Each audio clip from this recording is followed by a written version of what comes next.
3, 2, 1, go!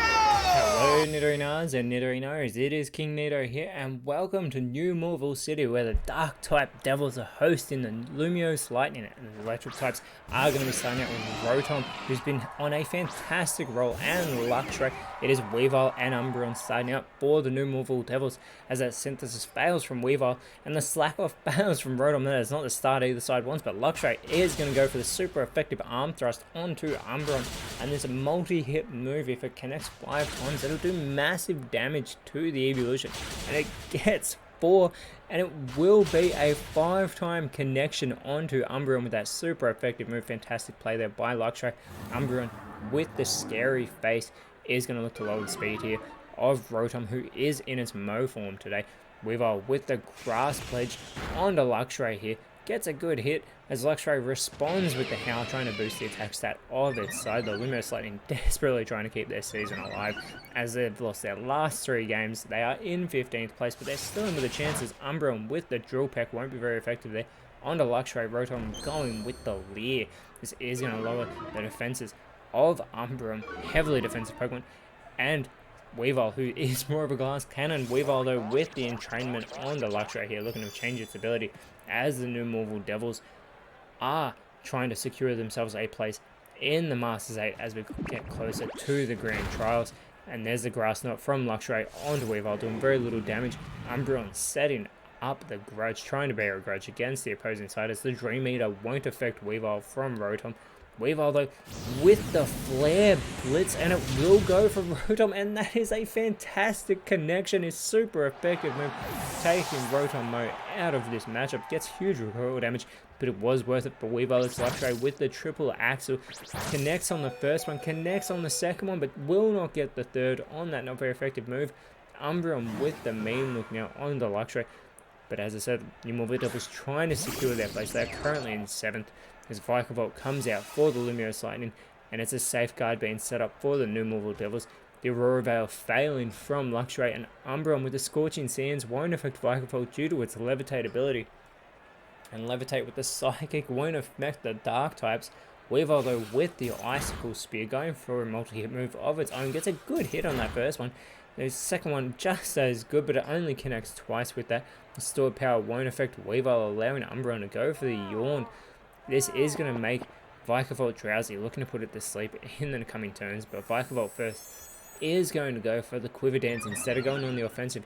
Is going to look to boost its special attack and special defense as well as that speed. It's a very slow Pokemon, but has that massive 145 base special attack as the Crab Hammer will connect onto Luxray from Weavile, and the Whirlpool connects with Umbreon from Vikavolt. This will do continuous damage in between turns as Umbreon sets up a Sandstorm. This is going to do damage to everybody on the field, so this will not help the New Morval Devils, but it will hurt the Lumiose Lightning just as much as does the Devils. But Weavile almost eliminated by the Sandstorm as everyone will be taking damage from this in between turns. Umbreon almost taking itself out with that as well, but the Whirlpool should actually finish it off, and it does. The Evolution is eliminated from this matchup as Vikavolt falls asleep from that prior Yawn. We have Crocodile now coming out, who won't be affected by the Sandstorm, but the Dazzling Gleam eliminates Luxray from this matchup. Great play there by Weavile, connecting with both electric types. A good hit there from Crocodile onto Vikavolt, who is fast asleep, so is unable to go for a move for its side, but that Sandstorm will finish Weavile off, keeping this playing field level at now 4 Pokemon aside, and Crocodile is taking damage from this Sandstorm. That's really strange, actually. But Vikavolt also taking damage. We have Pangoro now coming out, and Electabuzz coming out for the Lumiose Lightning. And Crocodile now with the Revenge onto Vikavolt. Vikavolt's able to hold on after that not very effective move, but Electabuzz is going to go for the Inferno onto Crocodile. Gets a huge hit there, and this is going to reveal that Crocodile was Zoroark in its illusion form as Vikavolt wakes up, and it's going to bury its way under the ground, setting up for a dig. Let's actually keep it in the matchup just that little bit longer, keeping it out of the way of the Sandstorm, as Pangoro is unable to connect with its move and all the standing Pokemon on the field at the moment, taking that damage as that safeguard disappears for its side.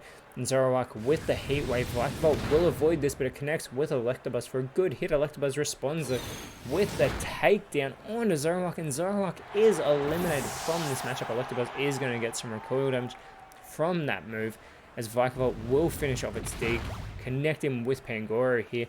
And now Pangoro going for the tickle, looking to lower those physical stats, both the attack and defense of Electabuzz here.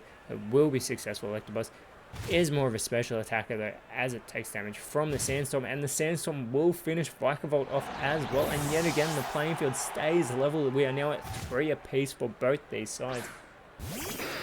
And it's the real Crocodile now coming out, and Jolteon coming out for the Lumiose Lightning.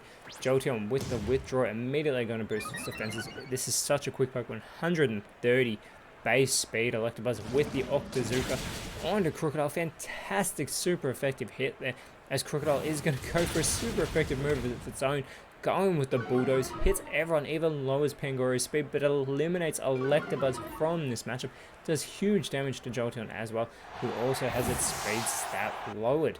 And now Pangoro is going to go for the Fury Swipes. If it can get all 5, it could get so close to eliminating Jolteon, but it only gets 2 here as that Sandstorm finally subsides over the battlefield. And out comes Toxtricity as the last Pokemon for the Lumiose Lightning. Crocodile with the Poison Powder going for Jolteon, trying to ensure that it will be eliminated very soon here.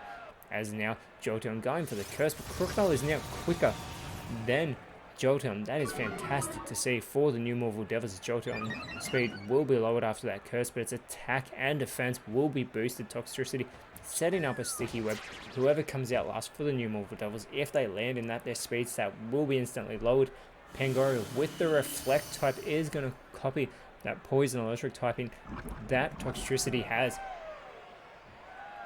And there's Jolteon feeling the effects of that poison. Is Crocodile with the Reflect here. It is going to make its side stronger against physical type moves.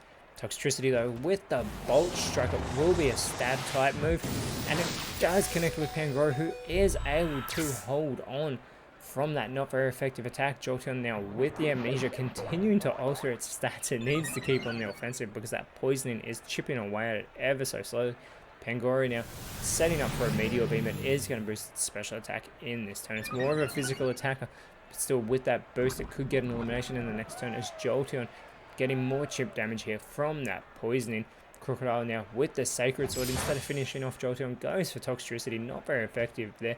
Toxtricity responding with the Fire Fang. Gets an alright hit there on the Crocodile, but Jolteon follows it up now with the Mystical Fire. Even better, eliminates Crocodile from this matchup. Those boosted stats paid off for the evolution, but now Pangoro going for the Meteor Beam onto Jolteon, finishing the evolution off, not waiting for that poisoning. And it's now Hydreigon coming out immediately with the Play Rough, avoiding that sticky web because it does have that levitate ability. Not very effective though. On Toxtricity, who responds with the Low Kick, immediately taking Pangoro, and it is now a one-on-one battle between Hydreigon and Toxtricity. Hydreigon immediately with the Ice Fang there, gets a really good hit there onto the Electric type, who responds with a super effective Low Sweep onto Hydreigon. This could lower, and does lower, Hydreigon's speed here, and this will make Toxtricity faster, who goes for the Last Resort. It does fail, and Hydreigon capitalizing, goes for the Minimize. It is going to boost its evasiveness, try and make itself harder to hit. As the Reflect wears off, Toxtricity going for the Air Slash here onto the Pseudo Legendary. Gets a good hit, but Hydreigon responds with yet another Play Rough. This won't be very effective and won't finish Toxtricity off here. Toxtricity still in this, going for the Ember onto the Dragon type. It is resisted, and Hydreigon goes for the Wish now. See if its Wish can come true, or if it will get eliminated before that Poison Gas. Hydreigon avoids it, but Hydreigon with the Lava Plume will finish Toxtricity off. The Pseudo Legendary getting the victory here for the Dark types, as that first time warning comes up on the screen. It does not matter because the match has ended. The Dark types moving themselves up to 5th place, and they want to continue this momentum next round and get their 4th win in a row when they face the Golden Red Balance, whereas the Lumiose Lightning lose their 4th game in a row, and that looks terrible for them, as next round they will be facing the Pewter Stones. But in round 14 we will be kicking it off with the Dooford Combats taking on the Shamuta Keepers. Cannot wait for this round though, but until then, Nidorinos, thank you so much for watching. Let us know in the comments below who you thought was the best on field. And if you enjoyed what you saw here today, please leave a like, share, subscribe, but more importantly, always remember, you are awesome, and I'll see you when you see me.